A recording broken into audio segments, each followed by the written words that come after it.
नमस्कार, मी मयुरी मालणकर. आरोग्यविषयक कार्यक्रमामध्ये तुम्हा सगळ्यांचं मनापासून स्वागत करते. आज आपण मूळ व्याधीवर आधुनिक उपचार याविषयी माहिती घेणार आहोत आणि आपल्याला मार्गदर्शन करणार आहेत डॉक्टर संदीप अगरवाल. डॉक्टर नमस्कार, कार्यक्रमामध्ये तुमचं स्वागत आहे. तर कार्यक्रमाकडे वळण्यापूर्वी आपण सरांची थोडक्यात ओळख करून घेऊया.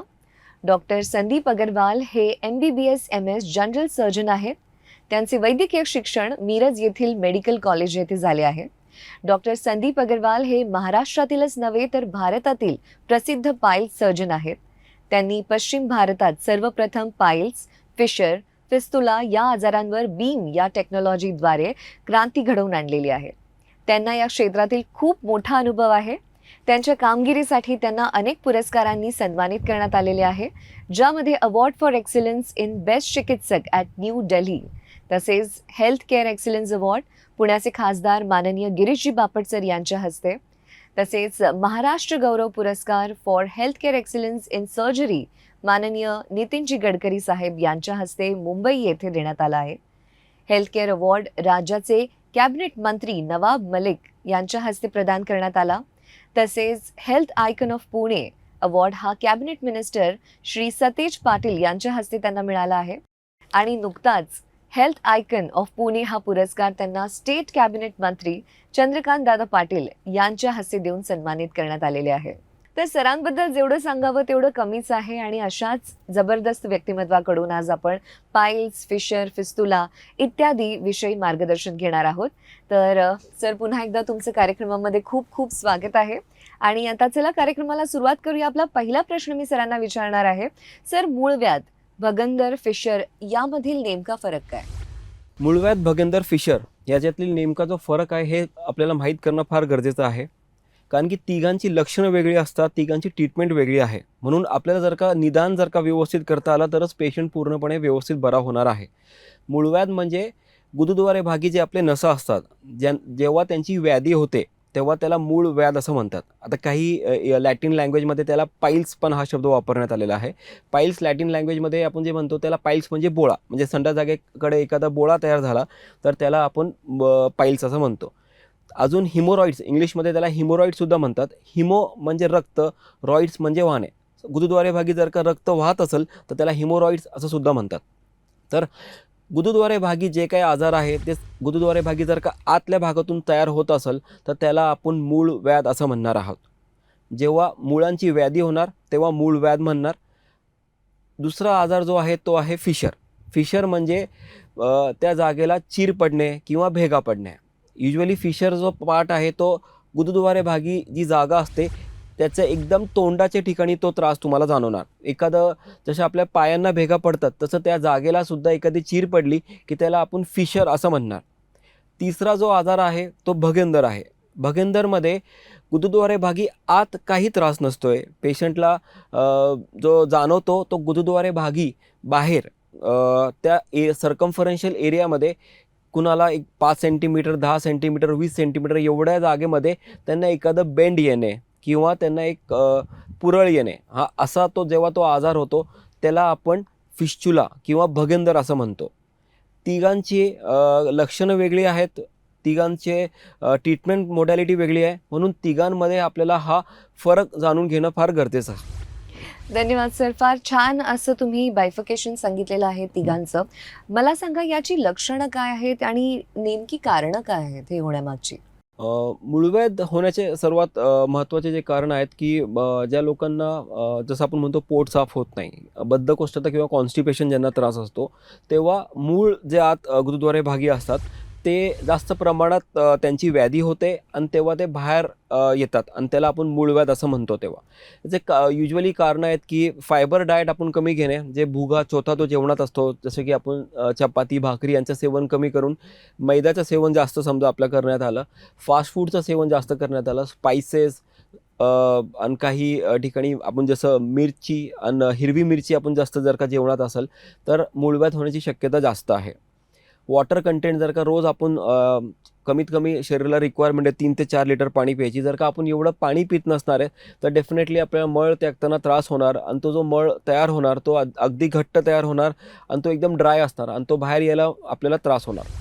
तिसरी गोष्ट झोप व्यवस्थित नसणं, जसं की पोट जो आहे त्याचं सगळे त्याचं सिग्नलिंग आपल्याला फक्त डायरेक्टली मेंदूकडनं भेटतो. तर मग जर का झोप नसेल व्यवस्थित तर मग पोट साफ व्हायला त्रास होणार. डायटरी लाईफस्टाईल, जसं मी तुम्हाला सांगितलं, जेवणातनं आपण बेसन, मैदा, कडधान्य, जंक फूड यांचं सेवन जर का जास्त असेल तर तुम्हाला कॉन्स्टिपेशन होणार आणि ह्याच्याने तुम्हाला मूळव्याध होण्याचे चान्सेस जास्त होणार. जसं मूळव्याध तुम्हाला आता समजा त्रास होणार आहे आणि जसं मळ त्यागताना त्रास होणार, तर एखाद्या वेळी समजा कडक संडास झाली किंवा अगदी जास्त जोरात तुम्हाला टॉयलेट करावे लागले आणि एकदम ड्राय टॉयलेट असली की त्याला टॉयलेटला जे काही कडकपणा असतो त्या कडकपणामुळे गुदद्वारे भागची जी जागा असते ती फाटते आणि त्यावेळी तुम्हाला फिशर तयार होणार. तर हे दोघांचे जे कारणं आहेत ते ऑलमोस्ट डाएट रिलेटेड आहेत, लाईफस्टाईल रिलेटेड आहेत. तर हा जो कारण आहे ते मूळव्याध आणि फिशरला लागू होतो. तिसरा जो आहे भगंदर होण्याचं कारण आहे गुदद्वारे भागी ॲनल ग्रंथी असतात, ॲनल ग्लँड्स ज्याला आपण म्हणतो. जेव्हा ॲनल ग्लँडचा इन्फेक्शन होतो, जसं की कधी पण आपल्याला इन्फेक्शन झालं शरीरामध्ये तर कुठल्या ना कुठल्या प्रकारे तो बाहेर येणार. समजा आपल्याला सर्दी झाली तर नाकातनं आपल्याला त्रास होणार, हेंबूड बाहेर येणार आपलं. समजा पोट बिघडलं तर जुलाब होणार. तर तसं ॲनल ग्लँड यांची जर का इन्फेक्शन झालं तर तो स्वरूप भगंदरमध्ये घेणार.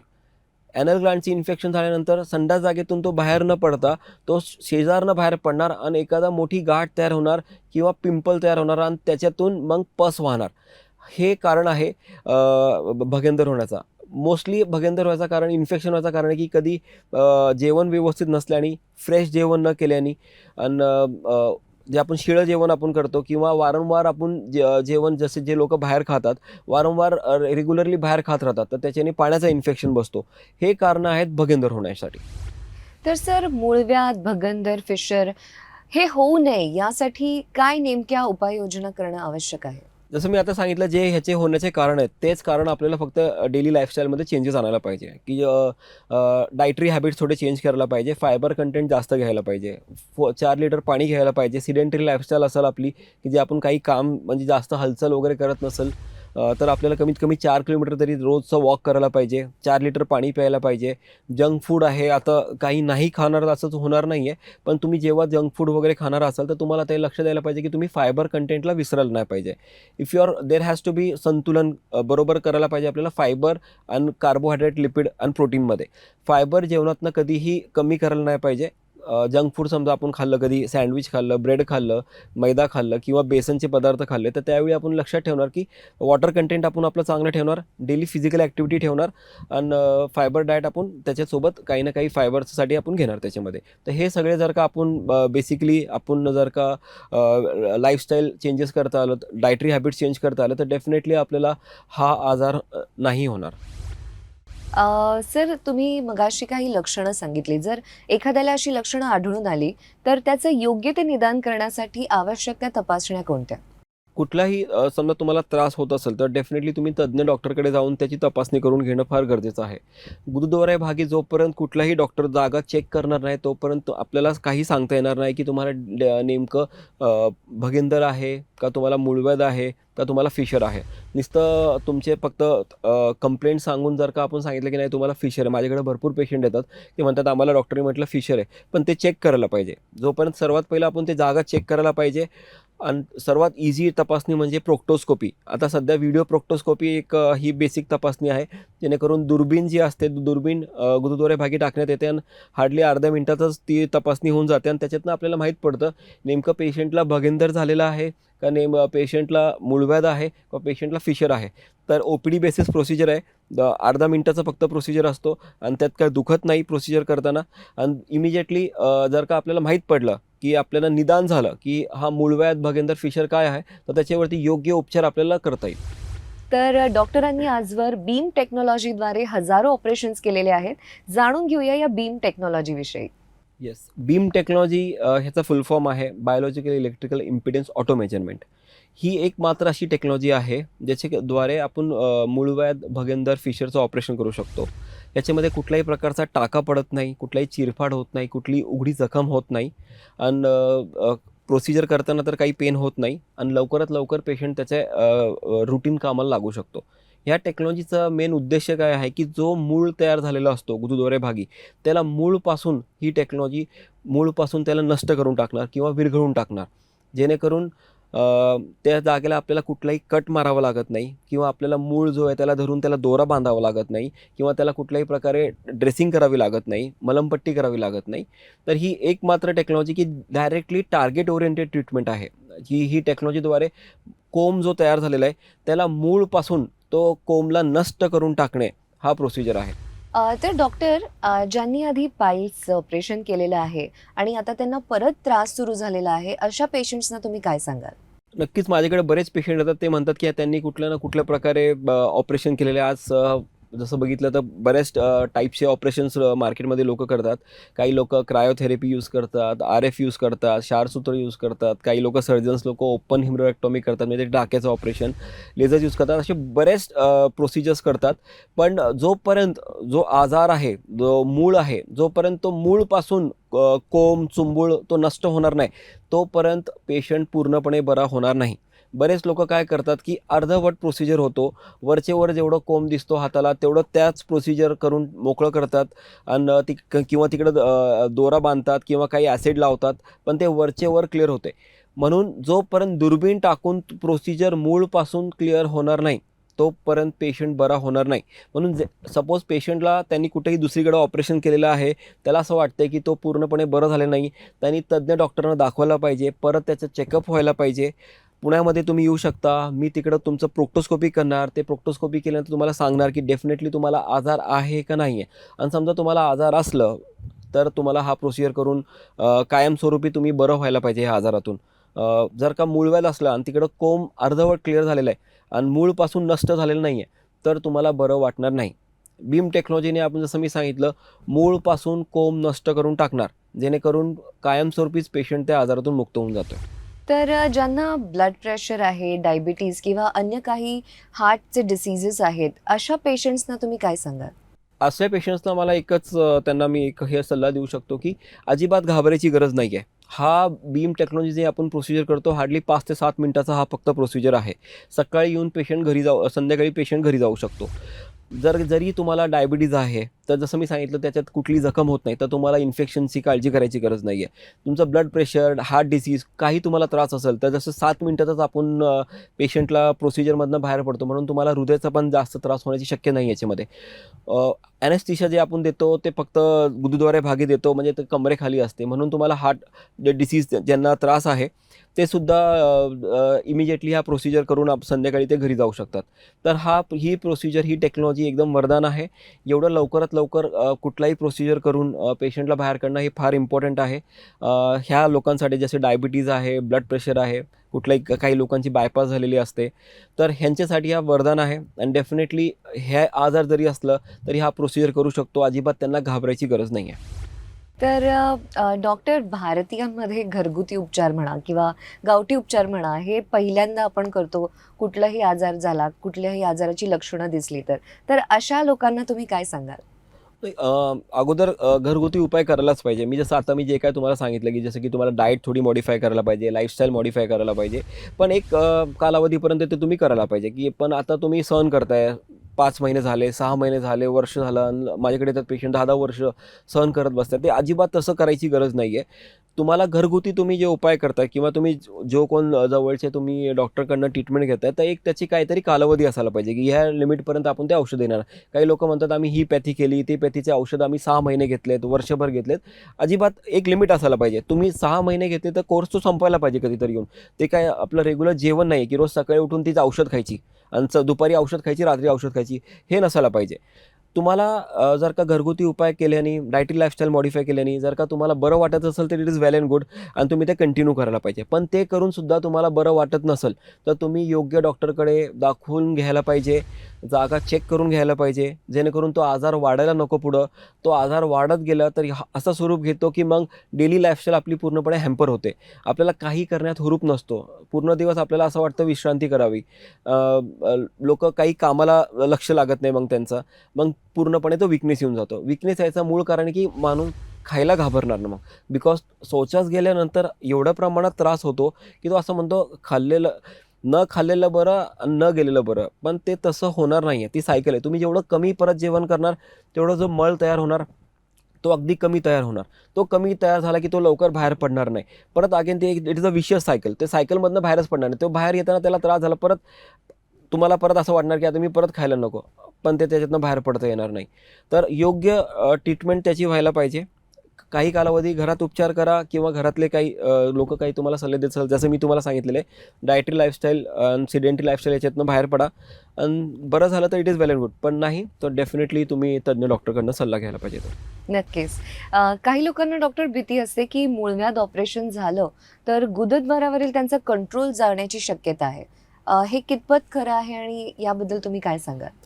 हां, असं जसं आपण सांगतो की पूर्वीच्या काळामध्ये जे ऑपरेशन करायचे, टाक्याचं ऑपरेशन ज्याला आपण म्हणायचो, तो त्या टायमिंगला थोडंफार चान्सेस असतात की आपले जे गुदद्वारे बाकी जे कंट्रोलचे आपले जे नसा असतात, त्यांना इजा होण्याची चान्सेस असतात. काही लोकांना समजा कटिंग करताना तो जर का कंट्रोलच्या जागेला जर का धक्का लागला तर किंवा कट झाला, तर काही लोकांना एकदम इमर्जन्सी तयार होते की म्हणजे त्यांना अजिबात टॉयलेट कंट्रोल करता येत नाही. पण बीम टेक्नॉलॉजी ही एक मात्र अशी टेक्नॉलॉजी आहे की जी दुर्बीणद्वारे प्रोसिजर होणार आणि फक्त जसं मी सांगितलं टार्गेट ओरिएंटेड ट्रीटमेंट आहे. मूळला फक्त टच करणार, बाकी आजूबाजूचे कुठल्याही जे गोष्टी आहेत त्याला धक्कासुद्धा लागत नाही. म्हणून याची मी खात्री देतो की तुमचा अजिबात कंट्रोल जाणार नाही, कारण की कंट्रोलचे जे स्नायू असतात ते गुदद्वारे भागी तिकडे बाहेर असतात आणि बीम टेक्नॉलॉजी अजिबात त्याला हात लावत नाही. म्हणून तुमचा कंट्रोल जाण्याची अजिबात भीती नाही आहे. आणि जसं मी सांगितलं की लवकरात लवकर आपण या आजारातून बाहेर पडून लवकरात लवकर आपण आपल्या कामाला लागू शकतो. तर अजिबात भीती घ्यायची गरज नाही आहे. तो काळ वेगळा होता जेव्हा ते टाक्यांचं ऑपरेशन व्हायचं. आज ते सगळ्या गोष्टी होत नाही आहे. तर म्हणून आज या आजारांना आपल्याला भियायची गरज नाही अजिबात. तर डॉक्टर हा आजार मी टक्क्यांमध्येच विचारेन, किती टक्के असे चान्सेस आहेत की हा पूर्णपणे बरा होतो? हा आजार कम्प्लिटली बरा होऊ शकतो. जसं मी सांगितलं, मूळपासून जर का आपण कुठलीही जसं मूळव्याध नावच त्याचा मूळव्याध आहे. जर का त्याला मूळपासून कुठलाही डॉक्टर जर का त्याला डिझॉल्व्ह करणार किंवा क्लिअर करणार असेल, तर हा आजार परत होऊ शकत नाही. जसं की आपण एखाद्या वेळेस जसं की अपेंडिक्स काढला शरीरातनं, तर तसं तो परत होऊ शकत नाही. तसं सेम आहे. पण जर का तुम्ही त्याच्यातला काही अंश किंवा भाग सोडला, तर मग तो तुम्हाला असं वाटणार की तो एकतर पूर्णपणे बरं झाला नाही किंवा तुम्हाला असं वाटणार की मला परत मूळव्याध झालं. माझ्याकडे पेशंट येतात, आम्ही 4 वर्षापूर्वी दुसरीकडे ऑपरेशन केले, पण ते असं म्हणतात की आम्हाला परत झालेलं आहे. युजुअली मूळव्याध परत होत नाही. तो राहिलेला भागच तो तुम्हाला आता त्रास द्यायला लागतात. आपल्याला काय करायला पाहिजे, दुर्बीण टाकून जेव्हा तो कोंब मूळपासून क्लिअर होणार, तेव्हा पेशंट पूर्णपणे बरा होणार. This is the main motive of the procedure. आणि आपण ह्या प्रिन्सिपलवरती काम करतो की हा आजार परत व्हायला नाही पाहिजे, कारण की एकदा मूळपासून क्लिअर झाला की हा आजार कम्प्लिटली नष्ट होऊन जातो. तर डॉक्टर, आजच्या कार्यक्रमाच्या माध्यमातून तुम्ही जाता जाता आपल्या प्रेक्षकांना काय सल्ला द्याल? सर्वात महत्त्वाचं जसं मी सांगितलं की काही दिवस तुम्ही कुणी तुम्हाला सांगितलं असेल की असं करा, तसं करा, हे चेंजेस करा, हे खावा, डायटरी लाईफस्टाईल चेंज करा. ते सगळं इनिशियल डेजला तुम्ही सगळं करून बघायला पाहिजे. पण आफ्टर अ सम टाईम तुम्हाला ॲक्शन त्याच्यावरती घ्यायला लागणार. काही पेशंट आहेत माझ्याकडं की रोज त्यांना रक्तस्राव होतो, काही लोकांना चिरकांडी उडते, काही लोकांना चुंबूळ बाहेर येतोय. पण ते एकतर लाजतात, काही लोकं लाजतात आणि एस्पेशली फिमेल्स ते लाजतात, बायका लाजतात की म्हणे की नाही आम्हाला ते जाऊन डॉक्टरना दाखवायची लाज वाटते. पण असं करून उपयोग होणार नाही आहे. तुम्हाला जर का गुदद्वारे भागी बाहेर कोंब लागत असेल, चुंबूळ लागत असेल किंवा तुम्ही टॉयलेटला बसल्यावर चुंबूळ बाहेर येत असणार आहे आणि मग तुम्ही त्याला दाबून आत ढकलत असणार आहे, हे व्हेरियस मूळव्याधचे स्टेजेस आहेत. तर हे जेव्हा तुम्ही करत असणार आहे, तर तुम्ही त्याच्यावरती जोपर्यंत सर्जनकडे जाऊन त्याला दाखवणार नाही, त्याच्यावरती उपचार पद्धती करून घेणार नाही, तोपर्यंत तो आजार बरा होणार नाही आहे. इनिशियल डेज ठीक आहे. महिना 2 महिना तुम्ही काय करतायत, थोडंसं एक्सरसाइज करतायत, वॉटर इंटेक वाढवतायत, तर ठीक आहे. पण एक टायमिंग नंतर हे करायला नाही पाहिजे, कारण की माझ्याकडे काही पेशंट येतात, त्यांचा हिमोग्लोबिन प्रचंड प्रमाणात डाऊन झालेला असतो, चेहरा पांढरा असतो त्यांचा, त्यांना चालल्यावर सुद्धा दम लागतो. आता आपण मूळव्याधमुळे चालल्याचा दम लागायचा काही संबंध नाही ना, पण हिमोग्लोबिन कमी झाल्यामुळे त्यांना कुठल्याही गोष्टीमध्ये हुरूप लागत नाही, उत्साह राहत नाही, जेवण करायची इच्छा राहत नाही. मग ह्या सायकलमधनं बाहेर पडायलाच पाहिजे. तुम्ही रोज टॉयलेटमध्ये जाऊन गुदद्वारे भागे रक्त पडते, मग विकनेस येणार तुम्हाला. रोज तुम्हाला गुदद्वारे भागे शौचात जाऊन आल्यानंतर तास 2 तास दुखत राहते, मग तुमचं कामात लक्ष लागणार नाही. तुम्हाला भीती वाटणार, आता मी आज हे जेवण करू का नको करू, मग मी आज जेवणच नाही करत, मला बरं वाटणार, मी टॉयलेटला नाही गेलो तर मला बरं वाटणार. पण ह्याच्यातून तसं सुटका घेणं उपयोग अजिबात बरं नाही आहे. आपल्याला ह्याच्यातून पूर्णपणे बरं होणं आणि प्रॉपर डायग्नोसिस करून ट्रीटमेंट करणं हा उद्देश असायला पाहिजे आपला. तर डॉक्टरांनी आजवर हजारो ऑपरेशन्स केलेली आहेत आणि प्रत्येक पेशंटला त्यांनी पर्सनल अटेन्शन देखील दिलेलं आहे. डॉक्टरांना संपर्क साधण्यासाठी त्यांच्या नवीन हॉस्पिटलचा पत्ता आणि नंबर स्क्रीनवर देण्यात आलेला आहे. त्यावर तुम्ही त्यांना संपर्क साधू शकता. तर सर, आज तुम्ही इथे आलात आणि आपल्या प्रेक्षकांना एवढी छान उपयुक्त अशी माहिती दिली त्याबद्दल धन्यवाद. धन्यवाद.